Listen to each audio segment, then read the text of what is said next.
GPS, mouchard, consultation des SMS, email et réseaux sociaux, l'heure est au grand espionnage. Que ce soit envers sa femme ou son mari, envers son frère ou sa sœur, entre collègues, amis ou voisins, la curiosité malsaine s'empare de notre société comme une traînée de poudre. Dans quel but ? Dans le but de nuire à la personne, de l'humilier ou de lui porter préjudice. Allah subhanahu wa ta'ala nous informe dans la sourate Al-Hujurat au verset 12 « Ô vous qui avez cru, ne vous espionnez pas ». Écoutez cette histoire rapportée par l'imam Ahmed. D'après Abu Haytham, le scribe de Uqba dit à ce dernier « J'ai des voisins qui boivent du vin, je veux leur appeler la police pour les appréhender ». Uqba lui répondit « Non, ne le fais pas, mais exhorte-les ». C'est alors ce que fit le scribe, mais les voisins persévérèrent dans la consommation de vin.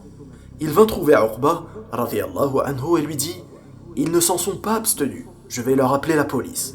« Malheur à toi » s'écria Uqba. « J'ai entendu le messager d'Allah, sallallahu alayhi wa sallam, dire « Celui qui dissimule le défaut d'un croyant, c'est comme s'il avait ressuscité une fille enterrée vivante. » Imaginez-vous, il y a plus de 1400 ans à quel point les compagnons s'attelaient à préserver l'honneur de leur prochain.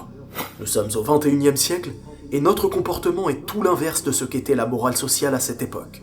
Pire encore, des gens sont accros aux journaux à scandale, qui n'hésitent pas à harceler des personnalités dans le but de tomber sur un scoop et d'humilier cette personne.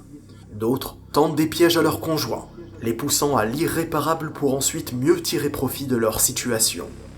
Si certains d'entre vous se disent par haine, jalousie ou possessivité « Je veux avoir le cœur net de mes suspicions », alors écoutez cette parole du meilleur des hommes, sallallahu alayhi wa sallam. D'après Abu Huraira, radiyallahu anhu, le prophète sallallahu alayhi wa sallam a dit « Méfiez-vous du soupçon, car le soupçon est plus mensonger que ce qui est vrai. Ne soyez pas indiscrets, n'espionnez pas, ne vous enviez pas les uns les autres, ne nourrissez pas la haine entre vous, et ne vous détournez pas les uns des autres plus de 3 jours. » Rapporté par Al-Bukhari. Pour finir, qu'en est-il de l'éducation de nos enfants ?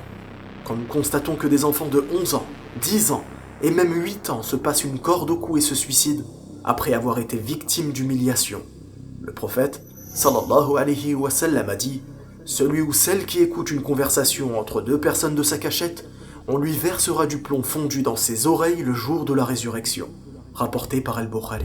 A très bientôt, Inch'Allah, pour le prochain épisode qui traitera du faux témoignage, que ce soit de façon directe en faisant du mal à une personne, ou de façon indirecte, comme pour obtenir des aides de l'État de façon injuste qui portent préjudice aux gens qui en ont réellement besoin. Barakallahu fikum, wassalamu alaykum wa rahmatullah.